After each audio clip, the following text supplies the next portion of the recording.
Good morning, everyone. So, in the last session, we have talked about the scale that we use on the map, and the color schemes that we use in the maps. Okay. So now we are going to start with the next topic, that is the conventional signs or the symbols.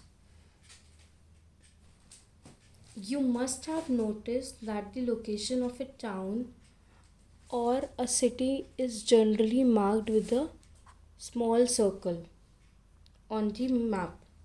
So when you look at the map, you will find that there is some small circle through which we mark the small city or some town on the map. Okay, so that dot through which we are that circle through which we are marking that state, that city or town, that is the sign or the symbol for that city. Means that small circle, like I have made this circle. So this is a sign, this is a symbol which we use for the city.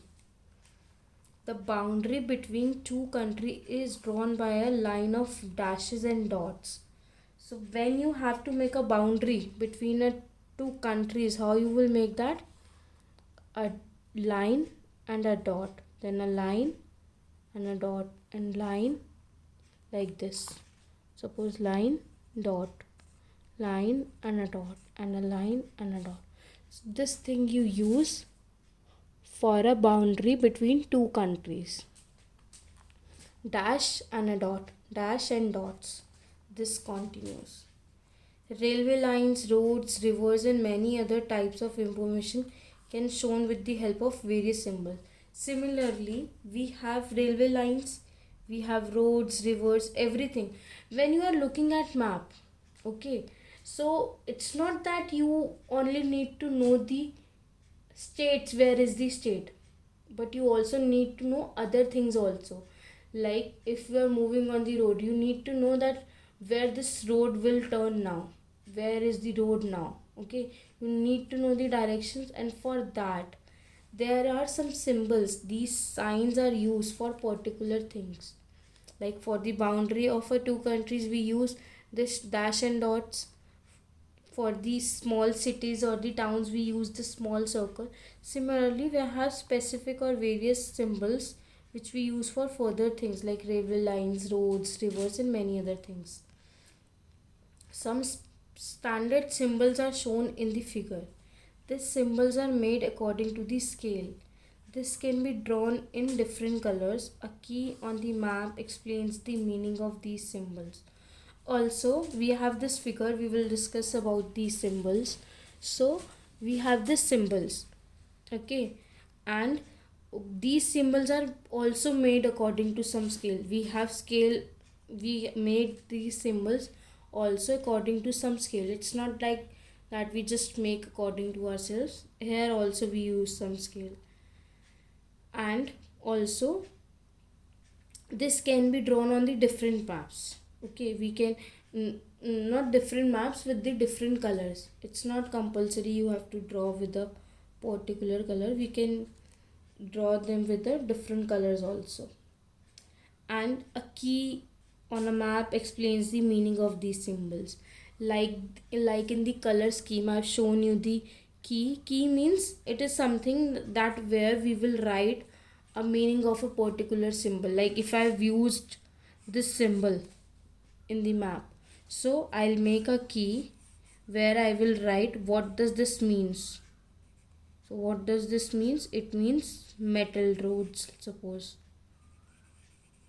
Okay, similarly if I'm making like this, so I'll mention in my key that this is my international boundary. International boundary means boundary of two countries. Okay, so this is my key that will help me to know what this symbol or what a particular sign or symbol represents, or what is that sign or symbol is representing in that particular map. Okay, then we can easily remember these symbols on the map with a little practice. And if you keep on doing some practice of the map, you will be able to learn these symbols. It is not difficult, it is quite easy to learn these symbols and signs. A map is a storehouse of information. Why it is a storehouse of information? Like, we have talked about various things which we use in a map. We use the color scheme, we use the scale, we use the directions, and also we use this convention signs or symbols. So we are using various things like conventional signs or symbols, color schemes, scale, directions. All these things are what?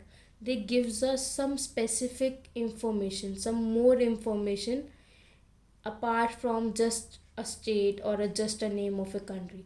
They give us a lot of information. Like, this direction tells us about that a particular area is in which direction. Then scale gives us information about the distance of a two places. Then we have the color scheme tells us about, like, if I see a blue color on the map, it means it is a water body. If I see a green color, it tells me that this area is a plain. Suppose if I am talking about a point A on a map and this is blue in color, so what does this means? That it is a water body only. Okay, so this color scheme also giving me some information. And then we have the conventional symbol. These symbols tells us the more specification of a thing, of a place we are talking about. This is our one table where some standard signs or symbols are given that we use in our map. So, boundaries. There are three kinds of boundaries we have: international boundary, then the state boundary, and the district boundary. If I have to show an international boundary, I will draw this symbol: dash, dot, dash, dot. Then state boundary, it is also a dash, dot, and dash, dot, but can you see a difference? It is more darker and it is light. Suppose I'll show you in a map also. If you look carefully, you will realize that these are the states. The here dash and dot is quite light, whereas if I talk about India and this country, if I talk about these two countries, so you will see this is an international boundary, and this line, this dash and dot, is comparatively darker than this one. Like you can see here, this is light and this is dark. If you are having map with you right now, you can check this. The boundary of the international thing, places, two international places, and a state is how they varies. Only difference there is a quite light and this is quite dark. Okay. Then we have a district. It is normal a dash we have. Then we will talk about the roads. Now, if there is a metal road, it will be a straight two lines. Okay, a straight two lines. Whereas if I talk about unmetal road, which is unmetal road? Where there is mud, or I would say it is where there is no tar is used. Okay, so such sort of road is marked as a two lines, but which includes dash, dash, dash, dash, dash. Okay, then we have a footpath. For that we'll make the standing lines. These standing lines together make the footpath. Then we have the railways. That is, first one is broad gauge. It is made like this. You can see if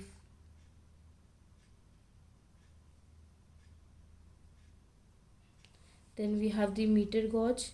It is just a line, and on that there is equal standing lines. Then a straight line, and on that we have a equal, at the equal intervals we have the standing lines. Then the water system. First, stream. If there is stream, this kind of line will be there. Then we are talking about a riverbed. We'll draw two lines where we'll show some movement also like this dash dash dash dash. So this is your riverbed. Then tank.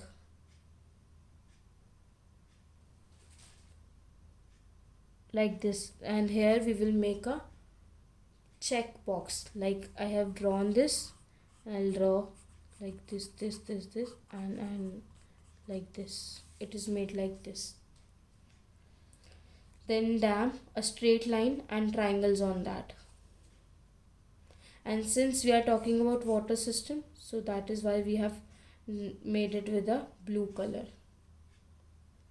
Canal, a rectangle, then two lines, then rectangle, two lines and rectangle. This is how we will make a canal. Then riverbed with a stream, again two lines, and there we have some dots and dash. Then tank, dry, there we have a made perennial and here we have a made dry tank. The only difference is we have here is there we have made the check boxes, here we will make the dots, means it shows the rocks. Bridge is like this, like two lines and then this slanting lines. Vegetation means I am talking about plants and these things. So grass, just a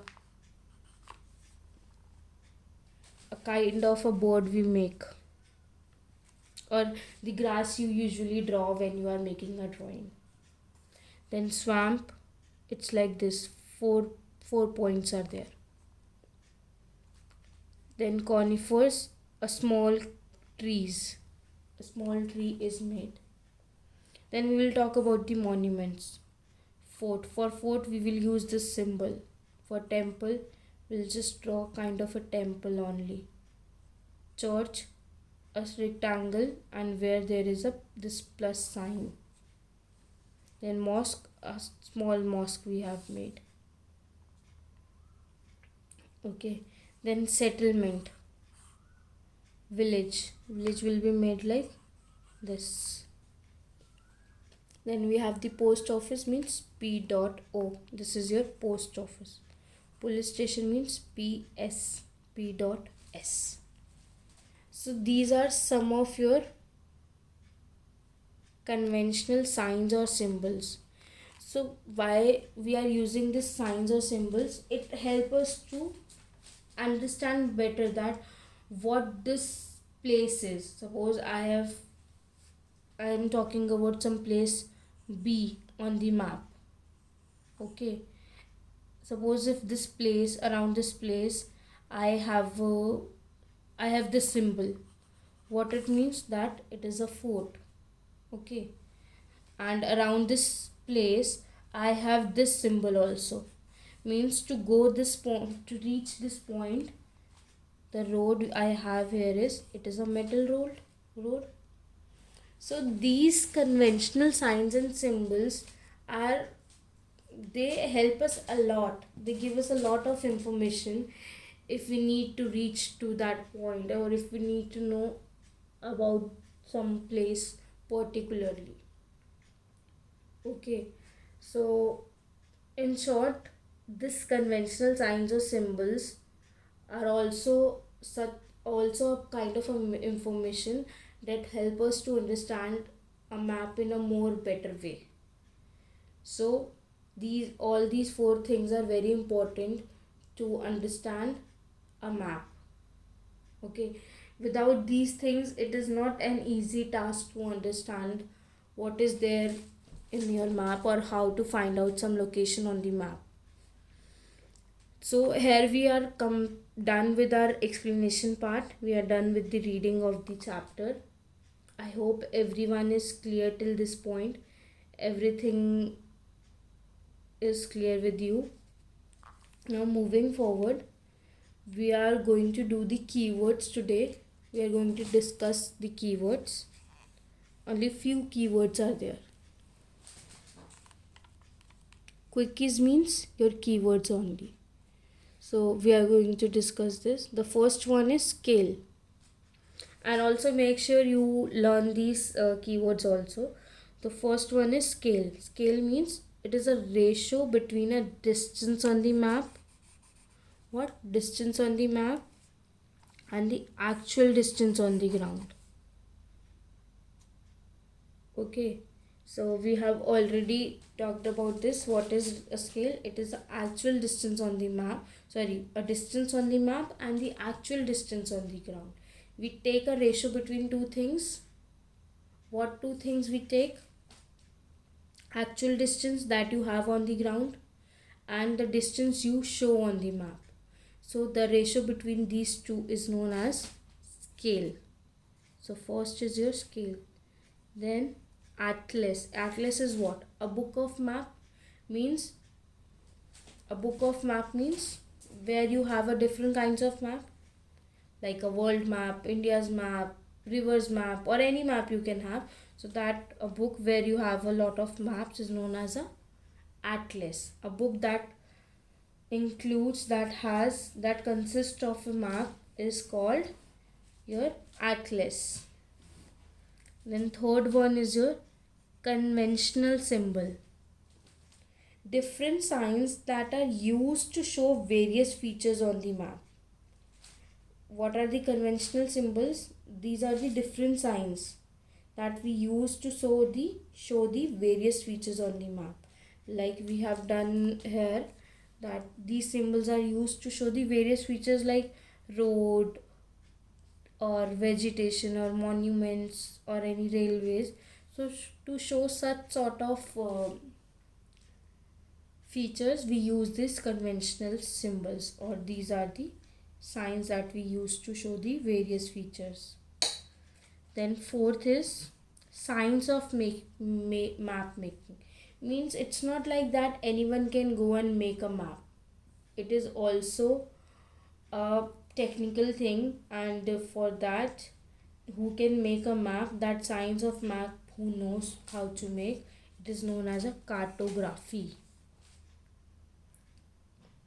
Okay, then the last keyword we have is cardinal directions. Cardinal directions are what?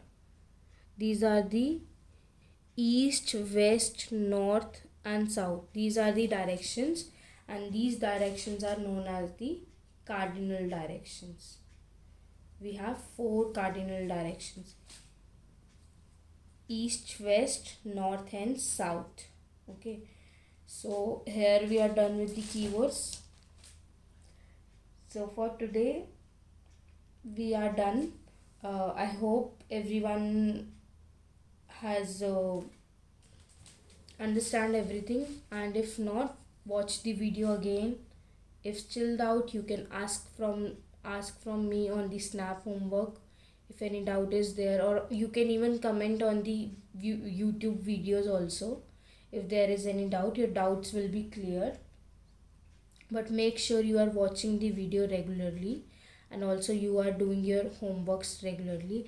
Every chapter, whichever we are starting or whichever we are doing, is posted on the Snap homework. You have got the PDF there, and the question answers and the book exercise, your keywords, everything will be posted there.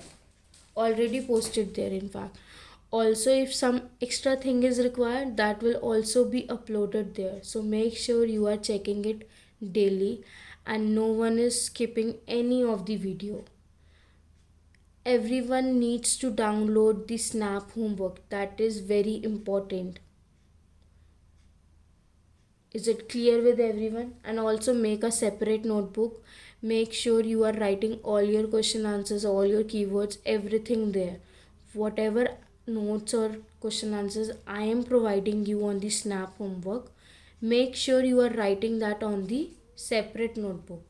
That will be better for you, and you can make any notebook for this. Like if you have any old notebook, you can use that also.